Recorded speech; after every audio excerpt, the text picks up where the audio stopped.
YouTube back doing the second video of our FLIR 92. So get right after it here.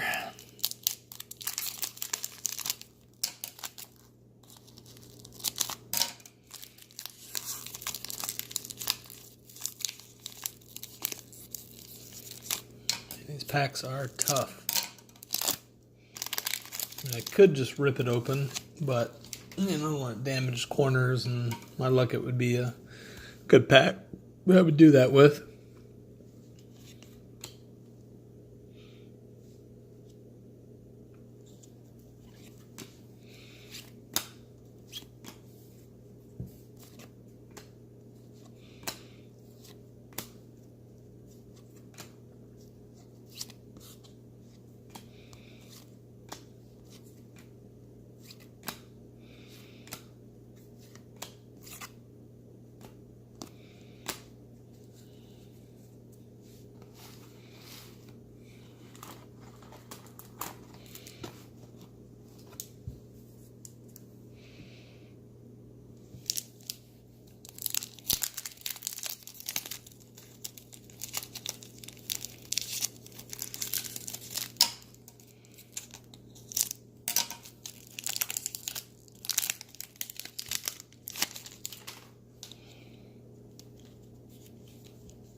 Another Griffey insert.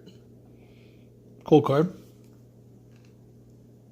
I don't know if it's worth any money, but we'll see.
Rookies have been weak. Very, very weak. I know Piazza's this year, but I was looking at it, and I think his rookie in Fleer is update. It's like an updated pack or updated run, and so I don't even think his rookie is even in this series, unfortunately. And I thought that when I bought it, but like I said, it wasn't too expensive, so I'm not going to get too overly bummed out about it. But still got some good cards, and yeah, at the end of the day, trying to make your mortgage payment with baseball cards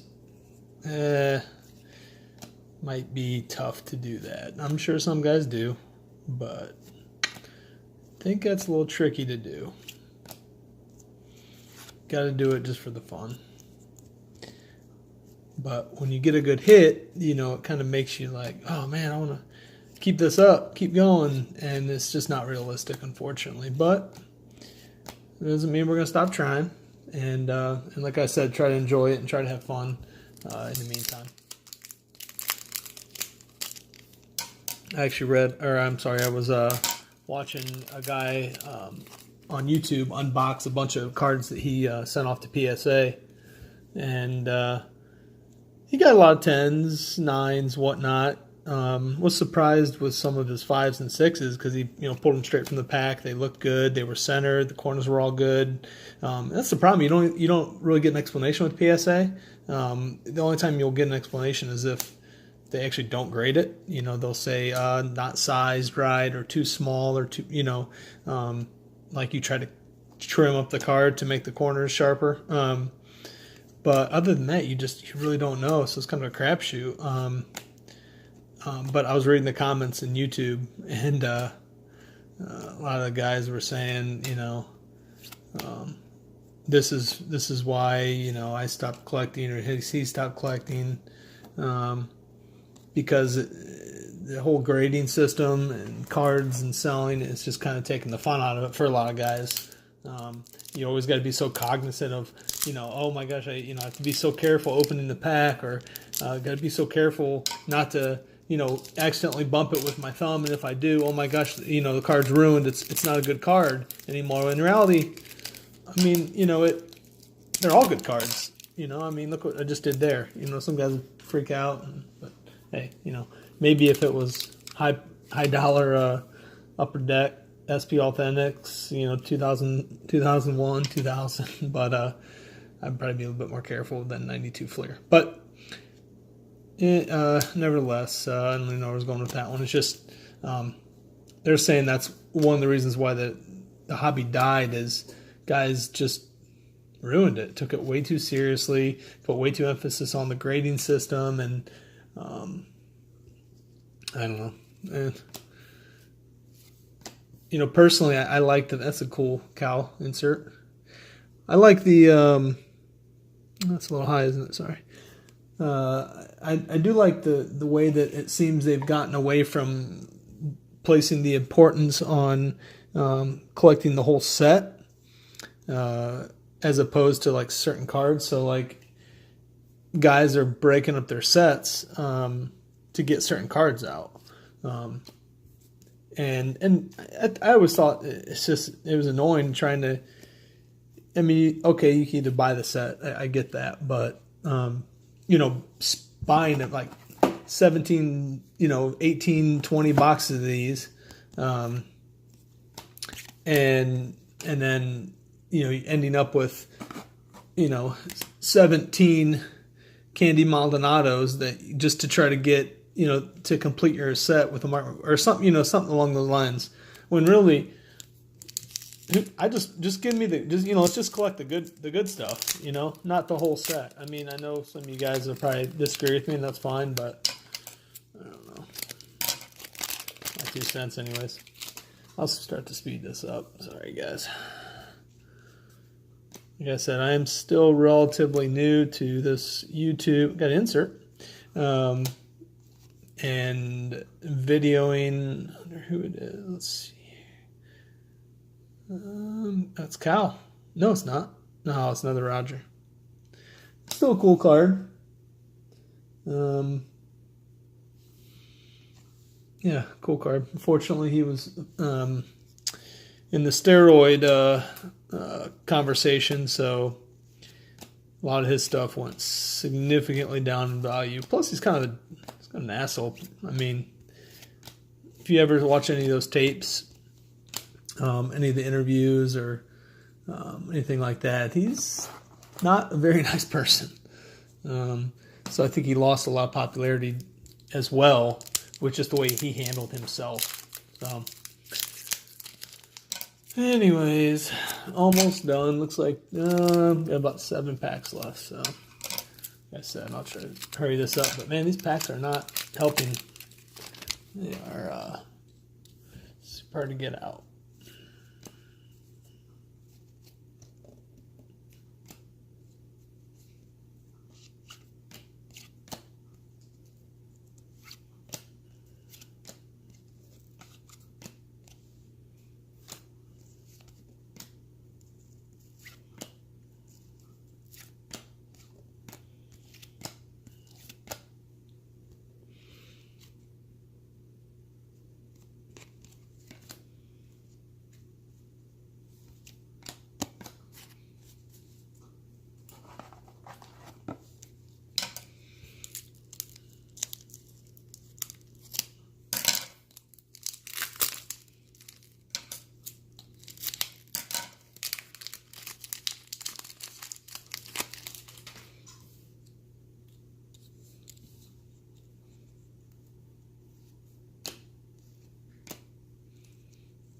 Bo Jackson, a cool card. I know after his issue he had in football with his hip, I think the Royals let him go, and I don't know whatnot. But he always said he'd be back in baseball, and he trained really hard to get back. And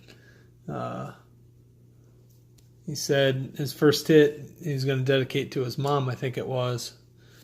And he told her that he was going to hit a home run for her as his first at bat from coming back from the hip issue. And he did.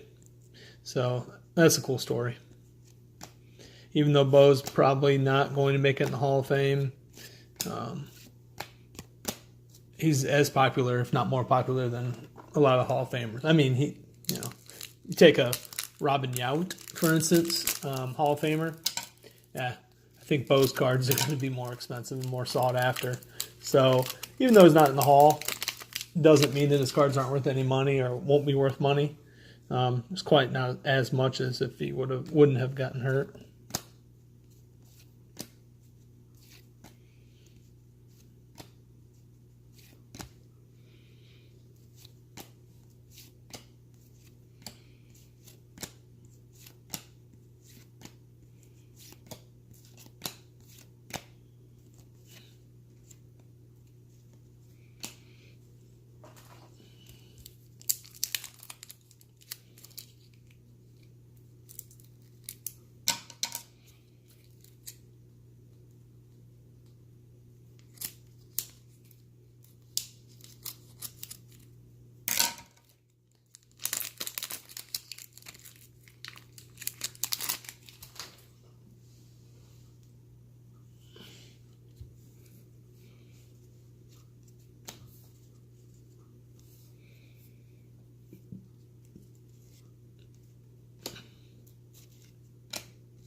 Insert. Bobby Bonilla.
Last one.